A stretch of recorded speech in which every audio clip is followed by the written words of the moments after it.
যারা দাঁড়িয়েছি তারা এই 37 দিনের লাশ থেকে ঘুরে।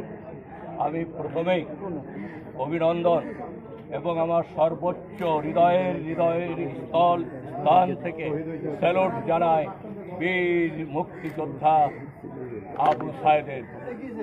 আমি অভিনন্দন, আমি শহীদের প্রতি সালাম জানাই, রুদ্রর প্রতি।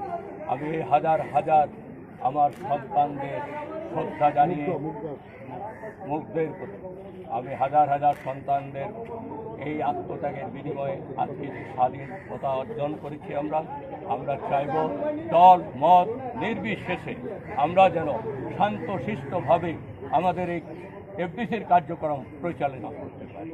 এখানে দলমত নির্বিশেষে সকল কিছুর ঊর্ধ্বে উঠে জাতিকে নতুনভাবে আমরাকে সাজাতে হবে, এই এফডিসিকে সাজাতে হবে। কে কি করেছে সেগুলো এক সময় জনগণের সামনে তাদেরকে দাঁড়াতে হবে। আমার পূর্ববর্তী বক্তা বলে গেছেন, আমরাও সেটা চাই।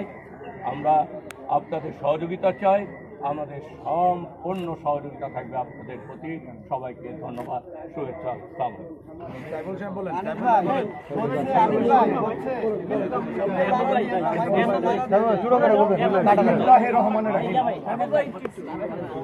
আজকে একটি কথা বলি, আজকে আমাদের এই দেশ নতুন করে স্বাধীন হয়েছে, তার জন্য আমরা কৃতজ্ঞতা জানাই এবং শ্রদ্ধা জানাই ওই শহীদ ছাত্রদের, যারা আজকে অক্লান্ত পরিশ্রম করে এই দেশ আবার স্বাধীন করেছে। আজকে এই এফডিসিতে অনেকেই ছিল, আমাকে আমার নেতা সানু সাহেবকে, আলম সাহেবকে, রানা ভাইকে,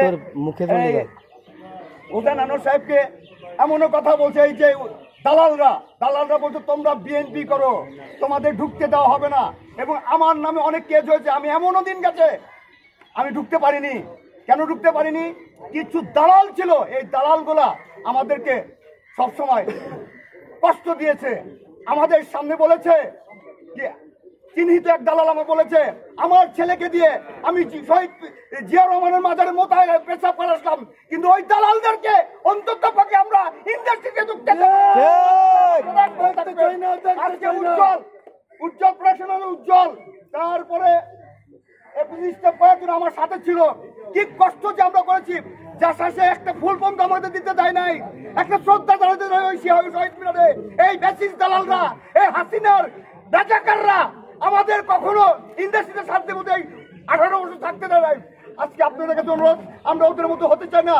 আমরা শান্ত শৃঙ্খলা পাবে আমার শহীদ প্রেসিডেন্ট জিয়া রহমান যেভাবে আজকে এই দেশ পরিচালনা করে গেছে।